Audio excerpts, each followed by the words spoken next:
दोस्तों, आज की कहानी एक ऐसी लड़की की है जिसके टैलेंट से ज्यादा दुनिया ने उसके शरीर और वजन को देखा। ये कहानी है ट्रांसफॉर्मेशन की, दर्द की और फिर एक ऐसी वापसी की जिसने सबकी बोलती बंद कर दी। तो कुर्सी की पेटी बांध लीजिए क्योंकि ये इमोशनल रोलर कोस्टर आपको हिलाकर रख देगा। कहानी की शुरुआत होती है यूबिडा से, जो एक ऐसी जॉब करती है जहां उसकी शक्ल नहीं बल्कि उसकी आवाज मायने रखती है। वो एक ऐसे ऐप के लिए काम करती है जहां वो अपनी आवाज से अकेले सिंगल मर्दों की फैंटेसी पूरी करती है। और मजे की बात यह है कि यहाँ उसे अपना असली नाम भी नहीं बताना पड़ता, वो खुद को मैग्वायर कहती है। वैसे तो यूबिडा अपनी जिंदगी से ठीक ठाक खुश है, लेकिन उसका वजन, वो हमेशा उसके दोस्तों के मजाक का कारण बनता है। खैर, वो इन बातों को दिल पर नहीं लेती क्योंकि उसका पूरा फोकस पैसे कमाकर अपने बीमार पिता के इलाज का खर्च उठाने पर है। यूबिडा के पास एक और हुनर है, माइनस उसकी जादुई आवाज। दिन में वो एक रिकॉर्ड कंपनी में काम करती है, लेकिन यहाँ एक बड़ा झोल है। उसे सिर्फ एक बैकग्राउंड सिंगर रखा गया है। वो पर्दे के पीछे से गाती है ताकि एक फेमस परफॉर्मर जिसका नाम ईवा है वो लिप सिंक कर सके। असलियत ये है कि ईवा दिखने में तो कमाल है, लेकिन उसकी अपनी आवाज और बर्ताव दोनों ही बहुत खराब है। स्टेज पर जब ईवा वाहवाही लूटती है तो वो असल में यूबिडा की आवाज का जादू होता है। एक दिन कॉन्सर्ट के दौरान यूबिडा गाने में इतना खो गई कि मजे में डांस करने लगी और गलती से केबल्स में उलझ गई।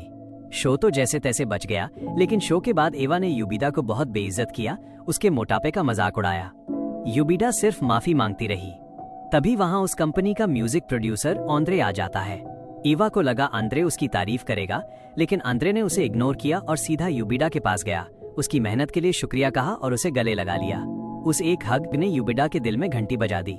शायद उसे आंद्रे से प्यार होने लगा था। बाद में यूबिडा अपनी बेस्ट फ्रेंड यारा से मिली। यारा सिर्फ दोस्त नहीं, उसकी पर्सनल थेरेपिस्ट जैसी थी। डिनर पर वेटर भी यूबिडा के ज्यादा खाने पर ताने मार रहा था, पर यूबिडा ने यारा को बताया कि उसे लगता है आंद्रे उसे पसंद करता है। लेकिन यारा ने उसे जमीन पर ला पटका, ये कहकर कि आंद्रे जैसे लड़के के पीछे तो दुनिया भर की सुंदर लड़कियां हैं, वो यूबिडा को क्यों चुनेगा। यारा ने उसे समझाया कि प्यार के चक्कर में मत पड़ो, लड़के धोखेबाज होते हैं। ये सुनकर यूबिडा को अपना पुराना कॉलेज का किस्सा याद आ गया, जब एक लड़के ने सिर्फ एग्जाम पास करने के लिए उसका इस्तेमाल किया था। उस वक्त वो इतनी डिप्रेस्ड हो गई थी कि सुसाइड करने वाली थी, पर किस्मत से बच गई। उस शाम यूबिडा और यारा घर लौट रहे थे कि उनकी नजर एक टैटू शॉप पर पड़ी। दोस्ती की निशानी के तौर पर दोनों ने मैचिंग टैटू बनवाने का फैसला किया। यूबिडा ने एक सिंबल चुना जिसका मतलब था हकुना मटाटा, यानी सब ठीक हो जाएगा। अगले दिन आंद्रे ने यूबिडा को अपनी बर्थडे पार्टी में इनवाइट किया और उसे घर तक छोड़ने का ऑफर दिया। यूबिडा ने झूठ बोला कि उसे दोस्त के घर जाना है, जबकि वो अपने पिता से मिलने साइकियाट्रिक हॉस्पिटल गई थी। उसके पिता को लगता था कि उनकी पत्नी अभी भी जिंदा है और वो यूबिडा को भी नहीं पहचान पाते थे। यूबिडा ने अपने पिता को बताया कि उसे अपने बॉस आंद्रे से प्यार है और उनसे दुआ करने को कहा। अगली ही सुबह यूबिडा को आंद्रे से एक सरप्राइज गिफ्ट मिला, उसकी बर्थडे पार्टी के लिए खूबसूरत ड्रेस। वो और यारा दोनों ही हैरान रह गए। उस रात यूबिडा ने वही ड्रेस पहनकर पार्टी में हिस्सा लिया और अकेलेपन से बचने के लिए वो यारा को भी साथ ले गई। वहां पहुंचकर उसने आंद्रे को गर्मजोशी से नमस्ते कहा और उन्हें जन्मदिन मुबारकबाद दी। फिर रिचर्ड, आंद्रे के बड़े भाई, ने यूबिडा से अपना कोट उतारने के लिए कहा। उसने बिना हिचकिचाहट के कोट उतार दिया, अपनी बॉडी दिखाते हुए। ठीक उसी पल हंगामा शुरू हो गया। ईवा बिल्कुल वही ड्रेस पहने हुए अंदर आ गई। ईवा को आंद्रे के गिफ्ट के बारे में पता चल गया था और जानबूझकर उसने वही ड्रेस खरीद ली थी यूबिडा का मजाक उड़ाने के लिए, इशारा करते हुए कि ये ड्रेस पहनने की हकदार तो वो है। शर्मिंदगी में यूबिडा ने फैसला किया कि सबसे अच्छा यही है कि वो पार्टी छोड़कर चली जाए। आंद्रे से ये सब देखा नहीं गया और उन्होंने गुस्से में ईवा का सामना किया। ईवा ने इसे मजाक बताते हुए टाल दिया, जोर देकर कहा कि वो नहीं चाहती कि यूबिडा उनके आसपास भटके। लेकिन आंद्रे का पैशंस खत्म हो गया और उन्होंने ईवा को याद दिलाया कि उसकी कामयाबी यूबिडा की वजह से है। उसकी आवाज के बिना ईवा कुछ भी नहीं है। उन्होंने उससे कहा कि यूबिडा की आवाज बहुत खूबसूरत है, लेकिन क्योंकि वो पारंपरिक रूप से खूबसूरत या पतली नहीं है, इसलिए उस पर ध्यान नहीं दिया जाता। अगर वो होती तो आसानी से एक मशहूर गायिका बन सकती थी। बदकिस्मती से यूबिडा ने ये बातचीत सुन ली और आंद्रे की बातों को गलत समझ लिया, ये सोचते हुए कि वो ईवा का बचाव कर रहे हैं। उस पल से उसने खुद को सिर्फ एक बदसूरत मोटी औरत के तौर पर देखना शुरू कर दिया, ईवा के मुकाबले जो देखने में ऐसी लगती थी मानो देवताओं ने गढ़ी हो। इस सब के बाद यूबिडा ने अपनी तकलीफ खत्म करने के लिए बहुत सारी गोलियां लेने की योजना बनाई, लेकिन जब वो कुछ लापरवाही भरा करने ही वाली थी, तभी उसके कंप्यूटर की घंटी बजी। ये उसकी डेटिंग जॉब का एक कॉल था जो उसे एक वर्चुअल क्लाइंट से जोड़ रहा था। उस कॉल ने एक आइडिया जगा दिया। अगले दिन युबिदा एक ब्यूटी क्लिनिक पहुंची, अपनी सूरत बदलने का पक्का इरादा लेकर। वहां उसकी मुलाकात प्लास्टिक सर्जन डॉक्टर एरिक से हुई। कंसल्टेशन के दौरान उसे एहसास हुआ कि सर्जरी बहुत महंगी पड़ेगी। चूंकि उसके पास ज्यादा पैसे नहीं थे, उसने पेमेंट प्लान की बात करने की कोशिश की। बदकिस्मती से डॉक्टर को यह आइडिया पसंद नहीं आया और उन्होंने उसे जाने के लिए कहा। फिर भी दृढ़ संकल्पित युबिदा ने एक राज खोल दिया। डेटिंग ऐप का वो बार बार कॉल करने वाला उसकी आवाज का दीवाना और कोई नहीं बल्कि खुद डॉक्टर एरिक ही थे। ये जानकर हैरान हो गए कि सामने खड़ी औरत असल में मैगवायर है, ऐप पर उसका अलियास जिसे वो जानते थे। एरिक के पास उसकी मदद करने के सिवा कोई चारा नहीं था, उस ट्रांसफॉर्मेशन के लिए जो वो चाहती थी। उस रात युबिदा अपने पिता से मिलने गई, ये जानते हुए कि वो उन्हें कुछ समय के लिए नहीं देख पाएगी। उन्होंने साथ में वक्त बिताया, तारों के नीचे डांस भी किया। कुछ दिन बाद वो पल आ गया। युबिदा उस सर्जरी के लिए तैयार थी जो उसकी जिंदगी बदल देने वाली थी। उसने ये बात गुप्त रखी और बिना किसी को बताए गायब हो गई। उसकी गैर मौजूदगी ने आंद्रे को हैरान कर दिया। युबिदा के बिना ईवा के करियर को आगे बढ़ाना लगभग नामुमकिन हो गया। नतीजतन ईवा के शो कैंसिल कर दिए गए और उसके एल्बम की रिकॉर्डिंग तब तक के लिए टाल दी गई जब तक युबिदा जैसी आवाज वाला कोई नहीं मिल जाता। गुस्से में ईवा उसे ढूंढने के लिए बेताब हो गई। ईवा युबिदा के अपार्टमेंट गई, अंदर जाने के लिए खुद को उसकी बहन बताते हुए। उसे युबिदा नहीं मिली, लेकिन उसे एक दस्तावेज जरूर मिला जिसमें उसके पिता के अस्पताल का पता था। ये सोचते हुए कि युबिदा उनसे मिलने गई होगी, ईवा और आंद्रे सुराग की उम्मीद में वहां पहुंचे। दुख की बात है, युबिदा के पिता अपनी हालत की वजह से कुछ बता नहीं पाए, जिससे वे निराश होकर लौट आए। कई महीनों बाद युबिदा की सर्जरी पूरी तरह से कामयाब रही। नतीजे हैरान करने वाले थे। वो एक खूबसूरत औरत में बदल गई थी, एक आदर्श फिगर के साथ। इस नए आत्मविश्वास ने सब कुछ बदल दिया। अस्पताल में ठीक होने के बाद वो एक शॉपिंग मॉल गई, जहां हर गुजरने वाला मर्द उसकी तरफ देखता रह गया। और फिर अचानक ही उसकी मुलाकात आंद्रे और ईवा से हो गई। उसे हैरानी हुई कि ईवा अब एक गायिका नहीं रही थी। उसने करियर बदल लिया था और अब किचन के सामान बेच रही थी। ये बात युबिदा को स्तब्ध कर गई और चूंकि वो अब भी आंद्रे के बारे में सोच रही थी, उसने उसका पीछा करते हुए एक कार डीलरशिप की तरफ जाने का फैसला किया। जैसे ही वो उसके पास जाने वाली थी, एक सेल्समैन अचानक उसके पास आया और पूछने लगा कि क्या उसे कार खरीदने में दिलचस्पी है। वो जवान लड़का तुरंत युबिदा की खूबसूरती पर मोहित हो गया और उसने उस पल का फायदा उठाया। मुझे नहीं पता कि उसने कार खरीदी या उसे तोहफे में मिली, लेकिन जल्द ही हम उसे अपनी नई गाड़ी चलाते हुए देखते हैं। हालांकि पूरी तरह से अनुभवहीन होने की वजह से युबिदा एक टैक्सी से टकरा गई। गुस्से में टैक्सी ड्राइवर अपनी कार से बाहर कूदा और जिसने भी टक्कर मारी थी उसे डांटने के लिए तैयार था। लेकिन जब उसने अपनी आंखें उठाईं और युबिदा को देखा तो उसका गुस्सा तुरंत गायब हो गया। उसकी खूबसूरती के लिए प्रशंसा की भावना से बदल गया। यही बात तब हुई जब पुलिस वाला वहां पहुंचा। दोनों आदमी उस पर मोहित हो गए, लेकिन जब अफसर ने उसका ड्राइविंग लाइसेंस मांगा और उसके आईडी पर फोटो देखी, लेकिन उसके लाइसेंस पर जो फोटो होती है वो उससे मैच नहीं कर रही होती, जिसकी वजह से पुलिस ऑफिसर को उसकी आइडेंटिटी वेरीफाई करने के लिए उसे पुलिस स्टेशन ले जाना पड़ता है। वहां पुलिस स्टेशन में युविदा ने अपनी दोस्त यारा को वेरिफिकेशन के लिए बुलाया, लेकिन काफी समय से युविदा से न मिलने की वजह से वो युविदा के इस वर्जन को नहीं पहचानती और वहां पुरानी युविदा को ढूंढने लगती है। वो वहां पड़े एक भिखारी को युविदा समझकर पुलिस वालों से कहती है, हाँ यही मेरी दोस्त है बेचारी। लेकिन पुलिस वाले कहते हैं, हमने तुम्हें तुम्हारी इस दोस्त के वेरिफिकेशन के लिए यहाँ पर बुलाया है और जिसे तुम युविदा कह रही हो वो असल में एक शराबी है जिसे हमने सड़क पर शराब पीने की वजह से पकड़ा है। तब यारा काफी ज्यादा कंफ्यूज हो जाती है। तभी युविदा आकर यारा से कहती है, अरे मैं ही युविदा हूँ। लेकिन यारा मानने को तैयार नहीं थी। तो फिर युविदा उसे वो टैटू दिखाती है जो उन्होंने साथ में बनवाया था। इस सबूत के साथ मामला सुलझ गया और उसके बाद दोनों दोस्त डिनर करने बाहर गए। जब वे रेस्तरां में थी तो यारा ने उसे बताया कि ईवा का एल्बम रिलीज इसलिए देर हो रही है क्योंकि उसे उसकी जैसी अच्छी आवाज नहीं मिल रही है। ये सुनकर युविदा ने फिर से ऑडिशन देने के बारे में सोचना शुरू किया ताकि वो ईवा की आवाज बन सके और साथ ही आंद्रे के करीब रह सके। उस सब को छोड़ते हुए अगले दिन युविदा ने फिर से ईवा की आवाज बनने के लिए ऑडिशन देने का फैसला किया, लेकिन इस बार वो एंजेलिका के नाम से गई। वहां उसने अपना सारा गायन हुनर दिखाया और सबको हैरानी हुई। वो ऑडिशन पास कर गई और आधिकारिक तौर पर एंजेलिका के रूप में कंपनी का हिस्सा बन गई। उसकी खूबसूरती और उसकी अद्भुत आवाज ने आंद्रे और रिचर्ड का ध्यान खींचा, जो उसे एक नए स्टार के तौर पर पेश करना चाहते थे, न कि सिर्फ ईवा की परछाई के तौर पर। दोनों भाइयों ने अपने पिता, जो कंपनी के मालिक थे, को एंजेलिका को नई लीड सिंगर बनाने के लिए मनाने की कोशिश की। पहले तो उनके आइडिया को खारिज कर दिया गया, क्योंकि उनके पिता का मानना था कि सिर्फ ईवा में ही एक मशहूर और आकर्षक गायिका बनने की क्षमता है। लेकिन आंद्रे और रिचर्ड जिद पर अड़े रहे, इस बात पर जोर देते हुए कि एंजेलिका में एक अनोखा आकर्षण है जो हर जगह दर्शकों को मोहित कर लेगा। अपने बेटों के दृढ़ संकल्प को देखते हुए उस आदमी ने आखिरकार उसे नई गायिका बनाने के लिए हामी भर दी। इसके साथ ही एंजेलिका के रूप में युबिदा के संगीत करियर की शुरुआत हुई। उसने अपना पहला सिंगल और म्यूजिक वीडियो बनाया, जो हर जगह रिलीज और डिस्ट्रीब्यूट किया गया। सबको हैरानी हुई, गाना तुरंत इंडोनेशिया के चार्ट्स में नंबर 1 पर पहुंच गया। जैसी उम्मीद थी, जब ईवा ने एंजेलिका का म्यूजिक वीडियो देखा तो वो गुस्से से भर गई और दोनों गायिकाओं के बीच एक जबरदस्त प्रतिद्वंद्विता शुरू हो गई।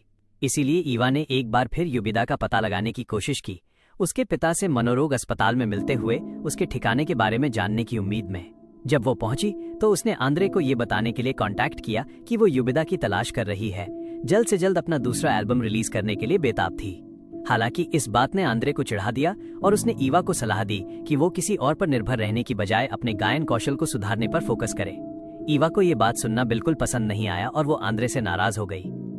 फिर भी अपनी निराशा के बीच युबिदा के पिता ने उसे एक सलाह दी, कुछ ऐसा जो ईवा के दिमाग में रह गया।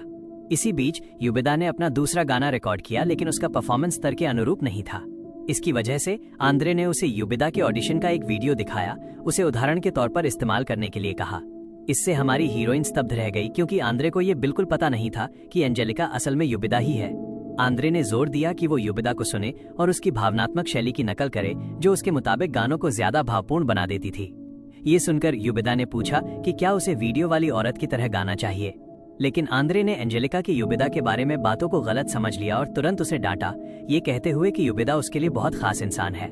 इस खुलासे ने हमारी हीरोइन को बहुत प्रभावित किया, जिसने अभी अभी ये पता लगाया था कि आंद्रे उसे उसकी जिंदगी का एक अहम हिस्सा मानते हैं। उसे धोखा देने के लिए अपराध बोध महसूस करते हुए युबिदा ने अगले दिन फैसला किया कि वो सच बताना चाहती है कि वो युबिदा ही है।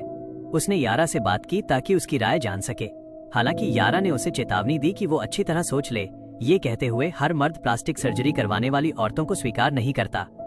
इन शब्दों ने युबिदा का अपमान किया और एक बहस छिड़ गई, जिसमें उसने अपनी दोस्त पर आरोप लगाया कि वो अपने बॉयफ्रेंड का इस्तेमाल सिर्फ वेट लॉस प्रोडक्ट्स तक पहुंच पाने के रास्ते के तौर पर कर रही है।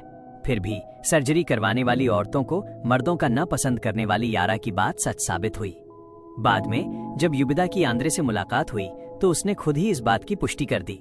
उसे ऐसी औरतें पसंद नहीं थी जिन्होंने सर्जरी करवाई हो, उसे नेचुरल औरतें पसंद थीं। उसकी बातों की वजह से युबिदा ने सच बताने का फैसला नहीं किया। अगले दिन जैसे ही वो ऑफिस पहुंची, उसने ईवा को स्टूडियो में अपनी आवाज का अभ्यास करते हुए सुना। उत्सुकतावश वो उसके पास गई और आखिरकार उनकी एक बातचीत हुई, जिसमें युबिदा ने ईवा को कुछ सलाह दी।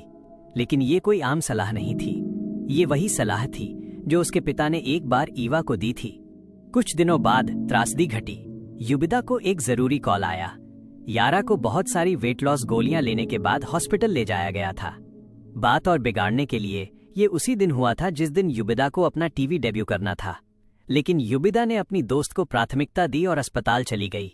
जब वो पहुंची तो डॉक्टर ने उसे बताया कि यारा की जान वाकई उन गोलियों की वजह से खतरे में पड़ गई थी। उसने यारा को सख्त चेतावनी दी कि वो उन प्रोडक्ट्स का इस्तेमाल बंद कर दे, वरना अगली बार वो बच नहीं पाएगी। अपनी दोस्त को ऐसी हालत में देखकर युबिदा अपनी भावनाओं को रोक नहीं पाई, ये जानते हुए कि यारा के बॉयफ्रेंड ने उसे ड्रग्स लेने के लिए मैनिपुलेट किया था। बात और बिगाड़ने के लिए रिस्की अस्पताल पहुंच गया। जैसी उम्मीद थी, युबिदा अपना गुस्सा रोक नहीं पाई और अपनी दोस्त को मैनिपुलेट करने के लिए उसका सामना किया। उसने उसे कड़ी चेतावनी दी कि वो यारा से दूर रहे और उसे फिर कभी वो गोलियां बेचने की कोशिश न करे। उस जवान लड़के के पास हार मानकर सिर झुकाने के सिवा कोई चारा नहीं था। इस घटना के बाद युबिदा अपनी दोस्त के करीब रही, उसके ठीक होने में उसका सपोर्ट करती रही।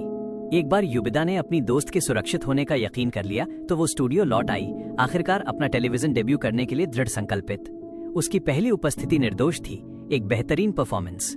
सबको उसके गाने पसंद आए और अब एंजेलिका को एक असली गायिका के तौर पर पहचान मिल गई थी। आंद्रे एंजेलिका के काम से मोहित हो गए थे, इसलिए उन्होंने उसे बाहर डिनर पर ले जाकर सेलिब्रेट करने का फैसला किया। जब दोनों अकेले थे तो आंद्रे ने हमारी लड़की की तरफ कोई कदम बढ़ाने की कोशिश की, लेकिन ठीक उसी पल उन्हें अपने पिता के एक कॉल की वजह से जाना पड़ा। इंतजार करती हुई युबिदा ने एक कागज पर उस म्यूजिकल नोट का स्केच बनाना शुरू किया जो उसकी कमर पर टैटू था। अचानक उसकी नींद आने लगी और वो वहीं सो गई। जब आंद्रे वापस लौटे तो उन्होंने कागज पर वो ड्राइंग देखी। वही पल था जब उन्हें आखिरकार ये सच पता चला कि एंजेलिका असल में कौन थी। उन्होंने उस प्रतीक को पहचान लिया। ये वही था जो उन्होंने युबिदा की पुरानी सॉन्ग नोटबुक में देखा था।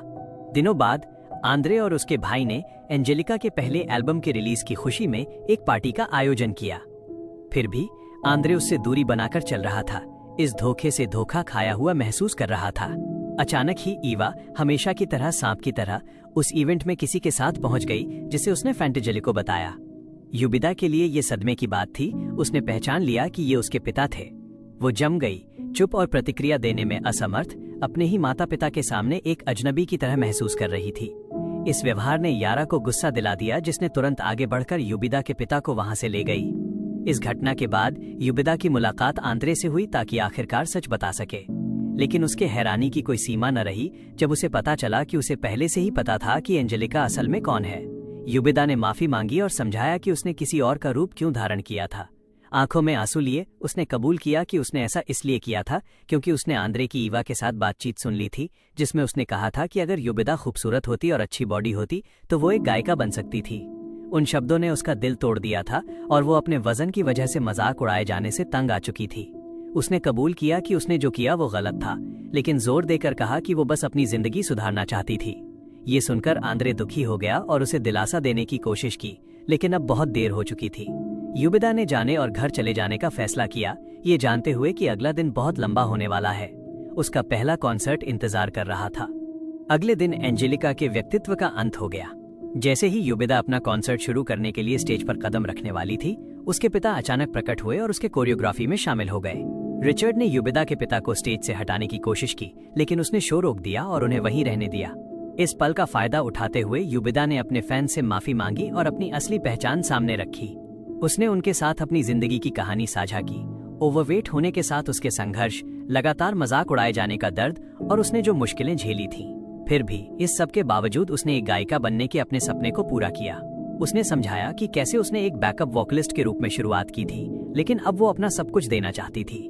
उसने अपने पिता का भी परिचय करवाया, ये समझाते हुए कि वो अभी भी अपनी पत्नी के खोने के दुख से गुजर रहे हैं। दिल को छू लेने वाले इस इकबालिया बयान ने दर्शकों में मौजूद हर किसी को प्रभावित किया। वे युबिदा के सपोर्ट में एकजुट हो गए, दृढ़ संकल्पित होकर उसका साथ देने के लिए, जैसे वो एक असली आर्टिस्ट बनने की अपनी यात्रा जारी रखे।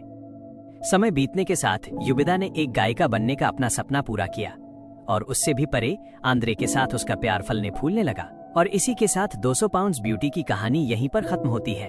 तो कैसी लगी आपको ये कहानी? कमेंट्स में जरूर बताना।